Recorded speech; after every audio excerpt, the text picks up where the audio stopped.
ಶ್ರೀ ರಾಘವೇಂದ್ರ ಸ್ವಾಮಿಯ ಜ್ಯೋತಿಷ್ಯ, ಮಂತ್ರಾಲಯದ ಪ್ರಖ್ಯಾತ ಜ್ಯೋತಿಷ್ಯ ವಿದ್ವಾಂಸರು ದೈವಜ್ಞ ಪಂಡಿತ್ ಸುಬ್ರಹ್ಮಣ್ಯ ಆಚಾರ್ಯ. ನಿಮ್ಮ ಸಮಸ್ಯೆ ಯಾವುದೇ ಇದ್ದರೂ ತುಳುನಾಡಿನ ದೈವಾರಾಧನೆಯಿಂದ ಹಾಗೂ ಶ್ರೀ ರಾಘವೇಂದ್ರ ಸ್ವಾಮಿಯ ದೈವಿಕ ಶಕ್ತಿಯಿಂದ ಶಾಶ್ವತ ಪರಿಹಾರ ಮಾಡಿಕೊಡುತ್ತಾರೆ. ಓಂ ಏಕದಂತಂ ಮಹಾಕಾಯಂ ತಪ್ತಕಾಂಚನ ಸನ್ನಿಭಂ ಲಂಬೋದರಂ ವಿಶಾಲಾಕ್ಷಂ ವಂದೇಹಂ ಗಣನಾಯಕಂ ಮೌಂಜೀಕೃಷ್ಣಾಜಿನಧರಂ ನಾಗಯಜ್ಞೋಪವೀತಿನಂ ಬಾಲೇಂದು ಸುಕಲಾಮೌಳಿಂ ವಂದೇಹಂ ಗಣನಾಯಕಂ ಅಂಬಿಕಾ ಹೃದಯಾನಂದಂ ಮಾತೃಭಿಃ ಪರಿವೇಷ್ಟಿತಂ ಭಕ್ತಪ್ರಿಯಂ ಮದೋನ್ಮತ್ತಂ ವಂದೇಹಂ ಗಣನಾಯಕಂ ಚಿತ್ರರತ್ನ ವಿಚಿತ್ರಾಂಗಂ ಚಿತ್ರಮಾಲಾ ವಿಭೂಷಿತಂ ಚಿತ್ರರೂಪಧರಂ ದೇವಂ ವಂದೇಹಂ ಗಣನಾಯಕಂ ಗಜವಕ್ತ್ರಂ ಸುರಶ್ರೇಷ್ಠಂ ಕರ್ಣಚಾಮರಭೂಷಿತಂ ಪಾಶಾಂಗುಶಧರಂ ದೇವಂ ವಂದೇಹಂ ಗಣನಾಯಕಂ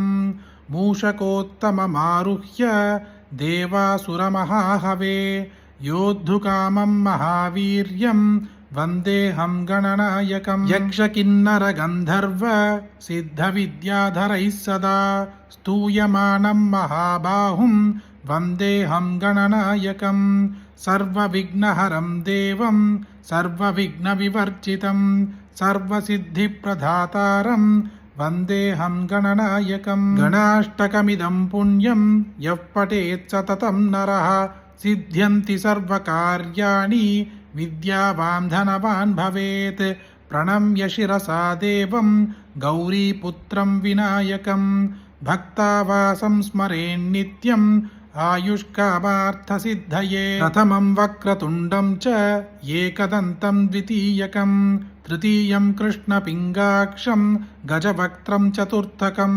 ಲಂಬೋದರಂ ಪಂಚಮಂ ಚ ಷಷ್ಠಮಂ ವಿಕಟಮೇವ ಚ ಸಪ್ತಮಂ ವಿಘ್ನರಾಜಂ ಚ ಧೂಮ್ರವರ್ಣಂ ತಥಾಷ್ಟಮಂ ನವಮಂ ಬಾಲಚಂದ್ರಂ ಚ ದಶಮಂ ತು ವಿನಾಯಕಂ ಏಕಾದಶಂ ಗಣಪತಿಂ ದ್ವಾದಶಂ ತು ಗಜಾನನಂ ದ್ವಾದಶೈತಾನಿ ನಾಮಾನಿ ತ್ರಿಸಂಧ್ಯಂ ಯಃ ಪಠೇನ್ನರಃ ನ ಚ ವಿಘ್ನಭಯಂ ತಸ್ಯ ಸರ್ವಸಿದ್ಧಿಕರಂ ಪರಂ ವಿದ್ಯಾರ್ಥಿ ಲಭತೆ ವಿದ್ಯಾಂ ಧನಾರ್ಥಿ ಲಭತೆ ಧನಂ ಪುತ್ರಾರ್ಥಿ ಲಭತೆ ಪುತ್ರಾನ್ ಮೋಕ್ಷಾರ್ಥಿ ಲಭತೆ ಗತಿಂ ಜಪೇದ್ಗಣಪತಿಸ್ತೋತ್ರಂ ಷಡ್ಭಿರ್ಮಾಸೈಃ ಫಲಂ ಲಭೇತ್ ಸಂವತ್ಸರೇಣ ಸಿದ್ಧಿಂ ಚ ಲಭತೆ ನಾತ್ರ ಸಂಶಯಃ ಅಷ್ಟಭ್ಯೋ ಬ್ರಾಹ್ಮಣೇಭ್ಯೈಶ್ಚ ಲಿಖಿತ್ವಾ ಯತ್ ಸಮರ್ಪಯೇತ್ ತಸ್ಯ ವಿದ್ಯಾ ಭವೇತ್ ಸರ್ವಾ ಗಣೇಶಸ್ಯ ಪ್ರಸಾದತಃ. ಅಷ್ಟ ಐಶ್ವರ್ಯ, ಆರೋಗ್ಯ, ಧನ, ಕನಕ, ವಾಹನ